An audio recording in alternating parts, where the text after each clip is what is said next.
Hello guys, welcome to my channel. The less is more. So today we are going to discuss an editorial from The Hindu. Okay, and it is about social media. Okay, so it might be on the free speech.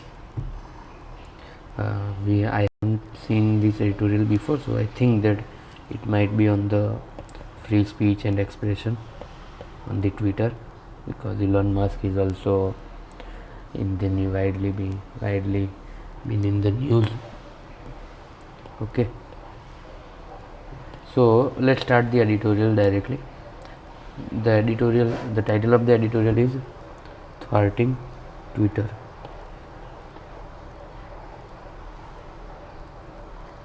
Ruling in favor of blocking should not be the last word on social media law.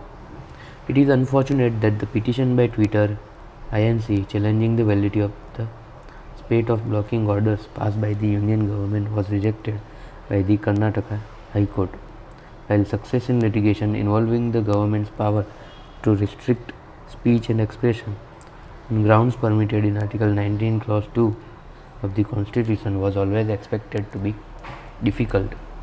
It is disconcerting that the court refused to countenance all arguments based on the absence of notice to users and the apparent lack of proportionality involved in large-scale suspension of accounts and posts that contain political content, especially dissenting views against the government's farm laws and the farmers' protests they spark. There was some expectation that judicial review will temper the authorities' zeal to go in for account level blocking rather than ordering the removal of specific tweets, links, or URLs that it deemed injurious to public order or national security. What is quite disappointing is that the court both ruled that Twitter cannot espouse the cause of its users who have voiced no grievance and discourage an intervener from among those who suffered account level suspension.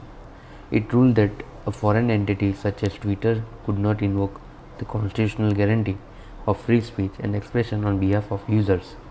In the ultimate rebuff to the platform, the court imposed cost of Rs 50 lakh for indulging in much delayed speculative litigation.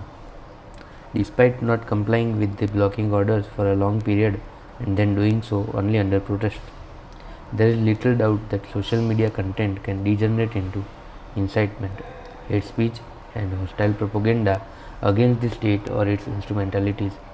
Laws exist in most countries to order intermediaries such as social media platforms and internet service providers to remove any offending content, but it is common principle that established democracies should frame policies and regulations rooted in fairness and natural justice, and not impose undue curbs on freedom of speech and expression.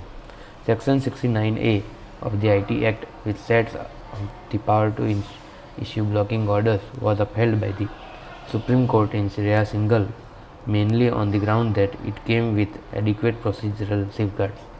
Twitter argued that lack of notice to the originators of content and the account users was in breach of that verdict.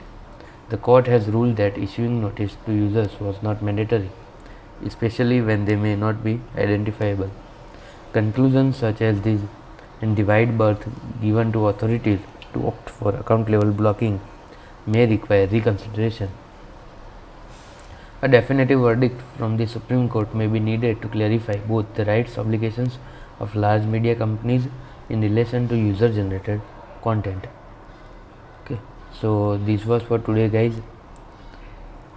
It is about how the should Twitter be blamed for uh, the users that are publishing the content injurious to public order or the national security. So how should be the procedure, how should be the proportionality of this large scale suspension of accounts. So what should be the matter that should be taken into consideration, right? So it is about that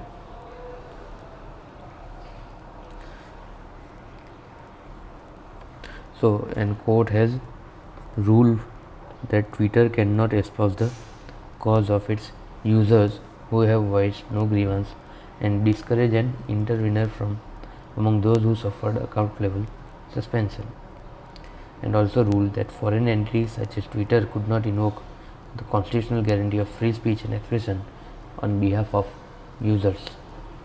So, the court imposed cost of 50 lakh for indulging in much delayed speculative litigation despite not complying with the blocking orders for a long period and then doing so only under protest.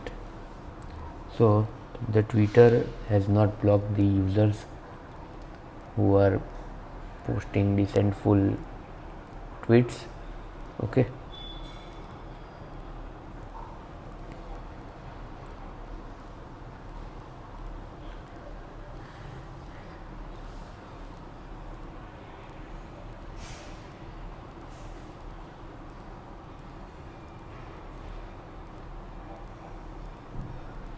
Okay, so this was for today, guys. I hope you would be understanding, and please do comment in the comment section.